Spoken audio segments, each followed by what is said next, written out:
आजकल लोगों में लिवर प्रॉब्लम्स बहुत सारा बढ़ रहे हैं, तो इसका रीज़न क्या होगा? आपने बहुत सही कहा कि आजकल लीवर प्रॉब्लम्स बहुत बढ़ रहे हैं, ख़ासकर तो शराब पीने से कितना परसेंटेज तक ये प्रॉब्लम है लोगों में? फैटी लीवर जो बढ़ रहा है उसका मेजर रीज़न शराब के अलावा मोटापा भी है। हर दूसरा आदमी ज़रूरत से ज़्यादा वज़न कैरी कर रहा है, तो मोटापे का मेन रीज़न है कि ज़रूरत से ज़्यादा खाना। जंक फूड और हाईली प्रोसेस्ड फूड जो है वो ईज़िली अवेलेबल, चीपली अवेलेबल हो गया है। ज़्यादा शुगरी बनाना फूड को मार्केटिंग स्ट्रैटेजी है, जिससे आप बार-बार उनके फूड खाते रहें। What is the difference between alcoholic fatty liver and non alcoholic fatty liver? Difference यही है कि आपको इंजुरी जो अभी ऐसा देखा गया है कि जिनकी कुछ फैमिलीज़ में फैटी लीवर का रिस्क ज़्यादा होता है। कुछ जेनेटिक रिस्क फैक्टर्स। और एक चीज़ है सर, ये जो फैटी लिवर है, मेल्स में ज़्यादा होता है, नहीं तो वुमेन्स में ज़्यादा पाया जाता है। आजकल लोगों में लिवर प्रॉब्लम्स बहुत सारा बढ़ रहे हैं, तो इसका रीज़न क्या होगा डॉक्टर? आपने बहुत सही कहा कि आजकल लीवर प्रॉब्लम्स बहुत बढ़ रहे हैं, ख़ासकर फैटी लीवर। आजकल शहरों में ख़ासकर हर दूसरे आदमी को फैटी लीवर है, और बहुतों को ये पता भी नहीं है कि उनको फैटी लीवर है। तो फैटी लीवर ये सबसे इम्पॉर्टेंट रीज़न है लीवर डिसीज़ का। फैटी लीवर के अलावा लीवर की बीमारियों के दूसरे रीज़न्स होते हैं शराब रिलेटेड लीवर डिसीज़, शराब पीने से, या फिर वायरसेस से लीवर को डैमेज होना, जैसे हेपेटाइटिस वायरस है, हेपेटाइटिस बी वायरस है, हेपेटाइटिस ए जो वायरल इन्फेक्शन से है। उसके अलावा कुछ जड़ी बूटियाँ या कुछ दवाइयों से लीवर को इंजरी होता है। उसके अलावा कुछ रेयर कॉजेज़ रहते हैं जिसमें ऑटोइम्यून लीवर डिसीज़ बोलते हैं, या फिर जो कुछ पैदाइशी लीवर की बीमारियां होती हैं जिसके अंदर में लीवर ख़राब हो सकता है। So broadly speaking major reason है इंडिया में अभी कि fatty liver disease number 1 cause of liver disease in India, and वो हर दिन बढ़ रहा है। दूसरा रीज़न है शराब पीना, तीसरे नंबर पे आते हैं वायरल डिसीज़ेस, फिर बाकी सब चीज़ें रेयर हैं। तो आप शराब पीना बोले ना सर, तो शराब पीने से कितना परसेंटेज तक ये प्रॉब्लम है लोगों में?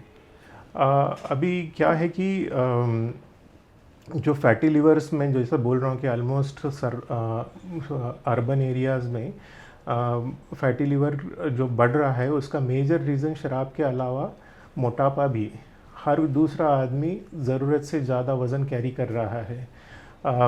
दिखने में भले ही लगे आदमी कि हाँ भाई मोटा नहीं है, लेकिन आप अगर उनका मोटापे का सही पैमाना लगाए, बीएमआई निकालें या फिर उनका वेस्ट सर्कमफ्रेंस देखें, तो उनमें आप पाओगे कि दे आर ओवरवेट एक्चुअली, जो इंडियन स्टैंडर्ड से अलावा। तो इंडिया में ओबेसिटी इपिडेमिक की तरह फैल रहा है, और ओबेसिटी से नेक्स्ट लॉजिकल स्टेप क्या होता है, जैसे ही आदमी मोटापा बढ़ता है, बॉडी में चर्बी बढ़ती है, तो कुछ चर्बी लीवर में चली जाती है और फैटी लीवर बन जाता है। और साथ में ऐसे लोग अगर शराब पीते हैं तो उनमें जो फैटी लीवर है वो दुगने नहीं तिगने रेट से वो फैलता है। उसमें जो 1+1 नहीं होता है, उसमें 4x4 वाला इफ़ेक्ट हो जाता है, मल्टीप्लिकेटिव इफ़ेक्ट रहता है। दूसरा रीज़न है शराब पीना। आजकल बहुत कॉमन बढ़ गया है शराब पीने का। सोशल एक्सेप्टेबिलिटी आ गया है, उसकी तरफ उतना स्टिग्मा नहीं है। बहुत लोग सोशली पीते हैं, पार्टीज़ में पीते हैं, पीयर प्रेशर होता है, और लोगों का काफ़ी लोगों का मिसकंसेप्शन रहता है कि लिमिट में पीने से कुछ नहीं होता है। वैसा बताया जाए तो शराब पीने का कोई सेफ़ लिमिट नहीं है। No amount of alcohol is safe alcohol, and body doesn't need any alcohol, so no alcohol is the best policy। और अगर आप मोटे हैं और ऊपर से आप शराब पी रहे तो और भी ज़्यादा मुश्किल है। तो ये दो मेन रीज़न है, एक तो मोटापा, दूसरा शराब पीना। सो कौन से आदतें ज़्यादा लिवर को नुकसान पहुंचाता है सर? सबसे पहला तो है कि जैसे मैंने बोला कि मोटापा सबसे बड़ा नंबर 1 रीज़न है। तो मोटापे का मेन रीज़न है कि ज़रूरत से ज़्यादा खाना। अभी फूड क्या है कि फूड हर सोशल सिचुएशन में खाना आ जाता है। दोस्तों के साथ बाहर निकलो तो खाना, किसी के घर जाओ तो खाना, और जंक फूड और हाईली प्रोसेस्ड फूड जो है वो इजीली अवेलेबल चीपली अवेलेबल हो गया है, बचपनों से उसकी आदत डल चुकी है। जैसे शुगरी ड्रिंक्स हो गए, मतलब कोका कोला या फिर ऐसे एनर्जी ड्रिंक जिसमें बहुत ज़्यादा शुगर है, छोटे बच्चों से अभी बचपने से पीना शुरू कर दिए लोग। तो कुछ भी मुंह में डालने से पहले लोग सोचते नहीं हैं कि हाँ वाकई में मुझे भूख लगी है, मुझे ज़रूरत है क्या इस खाने की। तो फूड हैज़ बिकम प्लेंटीली अवेलेबल, पहली बात तो कि बहुत अच्छी मात्रा में उपलब्ध है फूड। और फूड एक सोशल ग्लू की तरह बन गया है कि हर सोशल सिचुएशन में आपको उसको यूज़ कर लेते हैं, भले भूख हो या ना हो। और जो आप खा रहे खाना, उसका न्यूट्रिटिव वैल्यू जो है वो नहीं है, उसमें आपको सिर्फ एम्प्टी कैलोरीज मिल रहे हैं, उसमें शुगर ज़्यादा मिल रहा है, उसमें बाकी न्यूट्रिशन नहीं रह रहा है। तो सो बेसिकली ईटिंग हैबिट्स, ये सबसे बड़ा ईटिंग एंड बिहेवियरल हैबिट्स जो है वो मोटापे को बढ़ा रही है। ये सबसे बड़ा रीज़न है कि मोटापा बढ़ रहा है। मोटापा बढ़ रहा है इसलिए फैटी लिवर बढ़ रहा है। दूसरा रीज़न मोटापा बढ़ने का है कि आपका सेडेंटरी लाइफस्टाइल, कि लोग आजकल गाड़ियाँ बहुत इजी हो गए, कैब्स बहुत इजी हो गए, लोग आजकल चलना भूल गए हैं। रास्तों पे आपको पैदल चलते आदमी कम, गाड़ियाँ और मोटरसाइकिल ज़्यादा दिख रही हैं। तो लोग चल नहीं रहे हैं। जहाँ पे सीढ़ियाँ है लेकिन लिफ्ट है तो सीढ़ियों पे कोई नहीं रहता है, लिफ्ट सारे लोग लिफ्ट में चलते हैं। तो physical activity, lack of physical activity, excess food, so ये दोनों का जो डेडली कॉम्बिनेशन है उससे मोटापा बेतहाशा बढ़ रहा है। और मोटापा लॉन्ग टर्म होने से फिर इसके सारे लॉजिकल कॉन्सिक्वेंसेस आते हैं। पहला तो होगा कि आपको फैटी लीवर आएगा, फिर diabetes, high blood pressure, heart disease, ये सब भी हो जाएगा उसके साथ में। तो मोटापा एक सबसे बड़ा रीज़न है इसमें। सो आप जब मोटापे बोले थे, देन लॉट ऑफ ये यंगस्टर्स और चिल्ड्रंस पे भी आजकल बहुत वेट गेन है, हाँ, they are more obese. Yes, तो इसका रीज़न शुगरी ड्रिंक्स लेने के वजह से है क्या डॉक्टर जी? Yes, exactly. क्योंकि क्या है कि अभी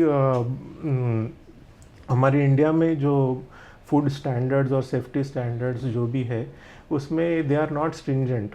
तो इवन बेबी फार्मूला फीड्स में जो शुगर की मात्रा होती है वो वेस्टर्न फूड स्टैंडर्ड्स के मुकाबले 3-4 गुना ज़्यादा होती है।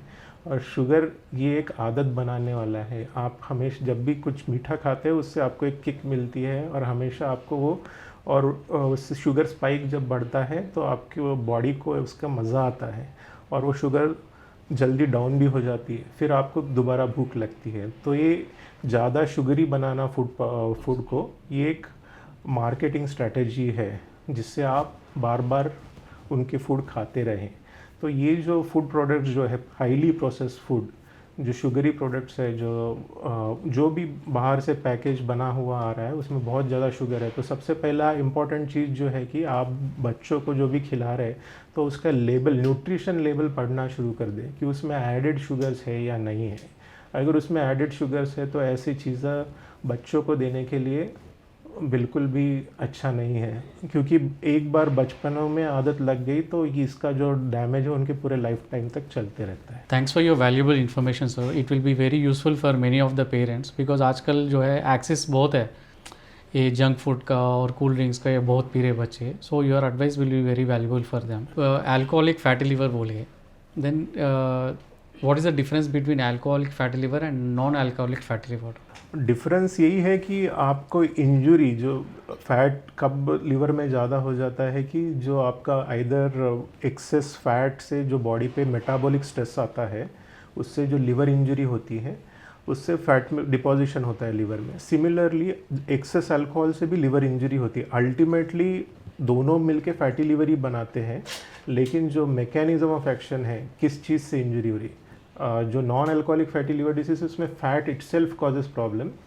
अल्कोहलिक फैटी लिवर डिसीज में alcohol causes the injury and then fat comes secondary. हालांकि मैकेनिज्म ऑफ एक्शन जो है थोड़ा डिफरेंट है, लेकिन अल्टीमेट एंड रिजल्ट सेम ही है उसका। सो लिवर में फैट कंटेंट कितना है सर नॉर्मल लेवल पे? सो नॉर्मल लिवर में 5 से 10% ही वज़न जो होता है वो फैट होता है नॉर्मल हेल्दी लिवर्स में। अगर 5-10% से ऊपर लिवर में फैट बढ़ जाए तो वो उसको फैटी लिवर कहते हैं। सो आप एक चीज़ स्ट्रेस कर रहे थे, ओबिसिटी बोल के। हाँ। So and also you have stressed about diabetic, type 1 type 2 diabetes also directionally it increases the fat in the liver, doctor? Diabetes आपने बहुत अच्छा पॉइंट आउट किया कि डायबिटीज़ एक सबसे बड़ा रिस्क फैक्टर है। एक्चुअली मोटापा और डायबिटीज़ ये एक ही स्पेक्ट्रम है। जो आदमी बहुत लंबे समय तक मोटा है उसको आगे चल जाके at some point in his life he will become diabetic. तो most of the time diabetes यही दर्शाता है कि ये पेशेंट बहुत दिनों से अनहेल्दी है, मेटाबॉलिकली अनहेल्दी है। अब टाइप 1 डायबिटीज़ क्या होता है कि टाइप 1 डायबिटीज़ में एक ऑटो इम्यून प्रॉब्लम होती है जिससे उनके जो इंसुलिन प्रोड्यूसिंग सेल्स जो है वो डिस्ट्रॉय हो जाते हैं। और टाइप 2 डायबिटीज़ में क्या है कि मेटाबॉलिकली अनहेल्दी पर्सन रहता है। तो टाइप 1 डायबिटीज़ के पेशेंट आपको कई बार दुबले पतले मिल जाते हैं, लेकिन टाइप 2 डायबिटीज़ के पेशेंट्स जो होते हैं वो मोटे रहते हैं। तो टाइप 1 डायबिटीज़ हो या टाइप 2 डायबिटीज़ हो, एक बार डायबिटीज़ हो जाने के बाद में जो फैटी लीवर्स जो है उसका जो इंसिडेंस है वो अप्रॉक्सीमेटली सिमिलर है। मे भी थोड़ा टाइप 1 डायबिटीज़ में कम होगा, लेकिन it doesn't make much difference type 1 है या type 2 diabetes. So coming to the symptoms, doctor ji, startingly how can we find out that a person has fatty liver? अभी tragedy ये है कि फैटी लिवर डिसीज़ जो है इसका शुरुआत में कोई सिम्टम्स होते ही नहीं है। फैटी लिवर के लिए हमारे पास जो पेशेंट्स आते हैं मोस्ट ऑफ द टाइम वो किसी और चीज़ के लिए स्कैन के लिए गए या हेल्थ चेकअप में उन्होंने स्कैन किया तो उनको फैटी लिवर दिख गया, इसलिए वो हमारे पास आते हैं। क्योंकि फैटी लिवर पर से उससे कोई बाहर से पेशेंट को प्रॉब्लम नहीं दिखती है। जब लीवर एक हद पार कर जाता है डैमेज की, तब जाके उसके सिम्टम्स दिखना शुरू हो जाते हैं, जब लीवर फेल हो जाना शुरू हो जाता है। लेकिन कुछ माइनॉरिटी ऑफ पेशेंट्स में फैटी लिवर रिलेटेड, क्योंकि फैटी लिवर से लिवर को सूजन आ जाती है तो लिवर स्ट्रेच हो जाता है। तो कुछ लोगों को अपने दाहिने साइड में आपके पसलियों के नीचे जो लिवर राइट साइड में होता है वहाँ पे थोड़ा सा भारीपन लगना या फिर कभी कभी फूला फूला लगना ये महसूस हो सकता है। लेकिन ये काफ़ी वेग है, ये गैस प्रॉब्लम्स में भी ऐसे ही महसूस हो सकता है। इसको फैटी लिवर से ही है बोल पाना मुश्किल है। तो शुरुआती फेज़ में फैटी लिवर से कोई प्रॉब्लम नहीं होती है। लिवर एक रिमार्केबल ऑर्गन है इन टर्म्स कि उसके पास रीजनरेटिव कैपेसिटी है। वो बहुत इंसल्ट सह सकता है, वो आप उसको कितना भी रफली यूज़ करो वो रिप्रोड्यूस होता है, लेकिन उसकी भी एक लिमिट होती है। इसलिए आप सालों से लिवर अब्यूज़ कर रहे हो आपको कुछ नहीं होता, लेकिन जब उसका एक लिमिट क्रॉस हो जाती है तब लिवर फेल होना शुरू हो जाता है, क्योंकि लिवर के पास में रिप्रोड्यूसिंग की कैपेसिटी, रीजनरेशन की कैपेसिटी नहीं बचती। और जब लिवर फेल होता है तो फिर लिवर फेलियर के पूरे सिम्टम्स दिखते हैं, जिसमें आपको जॉन्डिस होना, पेट में पानी भर जाना, खून की उल्टियाँ होना, दिमाग पे असर होके कोमा में चले जाना या लिवर कैंसर बनना, ये सब अल्टीमेट लिवर फेलियर के लक्षण हैं। तो फैटी लिवर है मालूम करने के लिए what is the best advice you can give to the people?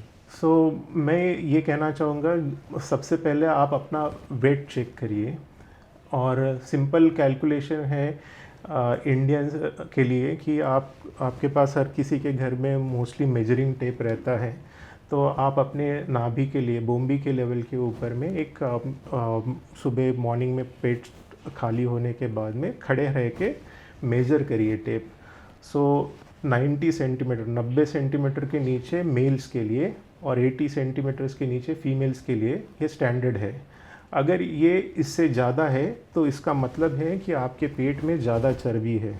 ठीक है, सारी चर्बी एक जैसी नहीं होती। कुछ लोगों के हाथ पैर मोटे रहते हैं, पेट में उतना मोटापा नहीं रहता। कुछ लोगों के हाथ पैर पतले रहते हैं लेकिन पेट में बहुत मोटापा रहता है। जो पेट का मोटापा जो रहता है उसको विसरल एडिपोसिटी कहते हैं, वो सबसे ख़तरनाक होती है। तो ये जो मोटापा है, हालांकि आपका वेट नॉर्मल हो, ओवरऑल बॉडी वेट, लेकिन अगर आपका पेट का घेर, जिसको एब्डोमिनल वेस्ट सर्कम्फ्रेंस बोलते हैं, वो अगर आदमियों में 90 सेंटीमीटर से ज़्यादा और औरतों में 80 सेंटीमीटर से ज़्यादा है तो आप एक्सेस बैड फैट कैरी कर रहे हैं। तो ये आपके लिए अलार्म सिम्टम है। दूसरा है कि BMI करके एक चीज़ होती है, बॉडी मास इंडेक्स। उसमें क्या है कि आपकी हाइट चेक करना है और आपका वेट, और उसका सिंपल कैलकुलेशन के लिए ऑनलाइन फार्मूला मिल जाएंगे, उसमें आपका BMI चेक होगा। तो BMI इंडियंस के लिए 22.5 के नीचे होना चाहिए। अगर 22.5 के ऊपर आपकी BMI है तो आप ज़रूरत से ज़्यादा वेट कैरी कर रहे हैं तो आप एट रिस्क है।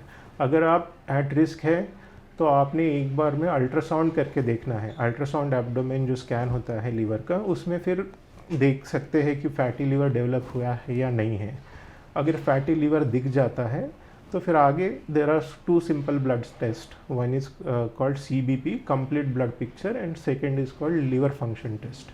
तो CBP और लीवर फंक्शन टेस्ट दोनों करने के बाद में there is a simple calculation your doctor can do which is called as APRI, AST platelet resistive index. तो उससे क्या हो जाए, पता चलेगा कि आपके फैटी लीवर से लीवर में डैमेज आज तक कितना हुआ है। अगर वो ज़्यादा दिख रहा है तो फिर आपको फैटी लीवर का ट्रीटमेंट की ज़रूरत है। ट्रीटमेंट, हर फैटी लीवर का ट्रीटमेंट वेट लॉस होता है, लेकिन जिनको अगर ये एपरी स्कोर या FIB-4 स्कोर जो है अगर वो बढ़ के है तो उनको एक्स्ट्रा मेडिकेशंस की भी ज़रूरत पड़ सकती है। तो सबसे पहला आपने ये देखना है कि आपका वेस्ट सरकमफ्रेंस कितना है। सेकेंड, आपने अपना BMI देखना है। अगर वो दोनों ज़्यादा है ज़रूरत से तो आप अल्ट्रासाउंड करके देख सकते हैं आपको फैटी लीवर है या नहीं है। अगर फैटी लीवर है तो फिर simple 2 blood test CBP and LFT वो करके फिर आप डॉक्टर से मिलके आगे का जान सकते हैं। और दूसरा है कि जिनको भी डायबिटीज़ है उन लोगों ने once in life time at least ultrasound करके फैटी लीवर है या नहीं एक बार जांच लेना ज़रूरी है। तो अभी तक जो है हम लोग we have discussed about obesity and also diabetic patients. So family history और जेनेटिकली किसी को भी फैटी लीवर हो सकता है क्या डॉक्टर? अभी ऐसा देखा गया है कि जिनकी कुछ फैमिलीज़ में फैटी लीवर का रिस्क ज़्यादा होता है।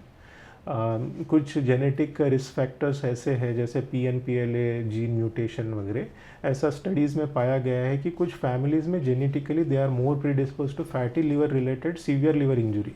क्योंकि हर फैटी लीवर वाला जो पेशेंट है वो, मैंने जैसे आपको बोला कि almost 70-80% of population in urban areas is having fatty liver.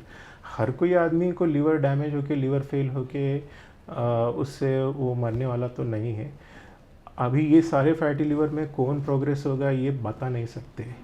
तो इसमें एक इम्पॉर्टेंट चीज़ होता है, अगर आपके फैमिली में ऑलरेडी लीवर डिसीज़ का हिस्ट्री है, किसी को आपके specially blood immediate blood relative, जैसे मान लो आपके भाई बहन हो गए या फिर आपके मदर फादर हो गए, अगर किसी को लीवर सिरोसिस की बीमारी या लीवर फेलियर की बीमारी या लीवर कैंसर रहा होगा तो you are at a higher risk than normal person with fatty liver of developing severe complications because of fatty liver. तो ऐसे इसमें आपको और ज़्यादा विजिलेंट रहना ज़रूरी है। सो ज़्यादातर फैटी लिवर जो है it's known as a silent disease. So how far it is true doctor? Yeah it is exactly true. जैसे मैंने बोला कि शुरुआती फेज़ में उसके कुछ भी आपको साइंस नहीं दिखते हैं, क्योंकि लीवर ऐसा ऑर्गन है जिस पे आप कुछ भी इंसल्ट करो it will recover, try to recover without showing any outward symptoms. तो उससे क्या हो जाता है कि जो भी डैमेज होता है वो ढक जाता है, बट बार बार डैमेज होने से कंटिन्यूस लॉन्ग टर्म डैमेज होने के बाद में लीवर का जो रिकवरी का कैपेसिटी है वो ख़त्म हो जाता है। और जब ख़त्म हो जाता है तब उसके सिम्टम्स दिख जाते हैं, और तब तक तो बहुत देर हो चुका होता है। तब ट्रीटमेंट आर नॉट गुड कि वो वहाँ से रिकवर होना बहुत मुश्किल हो जाता है नॉर्मल ट्रीटमेंट। सो इसीलिए इसको साइलेंट एपिडेमिक बोला जाता है। सो अभी आप जैसे बोले थे like starting symptom right side stomach में कुछ वजन का जैसा, पेन का जैसा होता है। So is that anything related to the digestion also?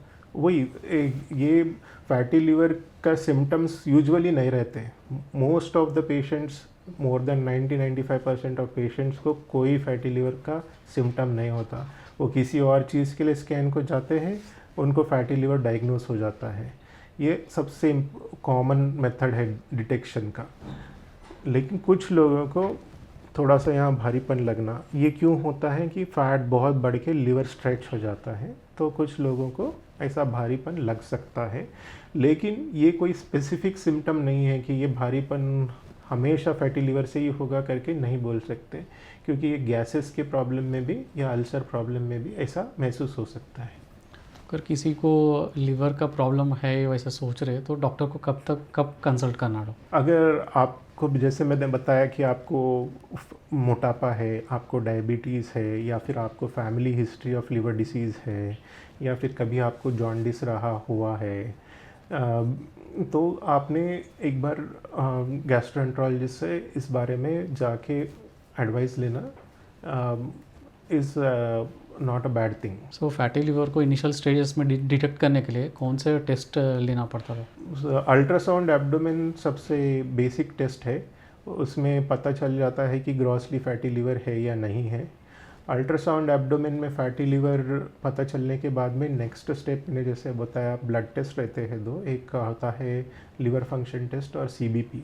ये दो ब्लड टेस्ट के हिसाब से ये पेशेंट को सिग्निफिकेंट लिवर डैमेज इंजरी है या नहीं वो पता कर सकते हैं। अगर उसमें अगर ऐसा शक हो रहा है कि इनको सिग्निफिकेंट लिवर डैमेज या इंजरी है तो फिर उसके नेक्स्ट स्टेप में और फर्दर ब्लड टेस्ट और फाइब्रो स्कैन करके एक स्पेसिफिक लिवर टेस्ट होती है वो कर सकते हैं, और बाकी लिवर के कॉजेज़ के लिए उनको जांच सकते हैं, जैसे लिवर वायरसेस का टेस्ट हो गया, या फिर अगर प्रीवियसली अनडायग्नोज डायबिटीज़ वगैरह है तो उसके लिए चेक करना, ये सब चीज़ें, कोलेस्ट्रॉल के लिए चेक करना, ये दीज आर द टेस्ट।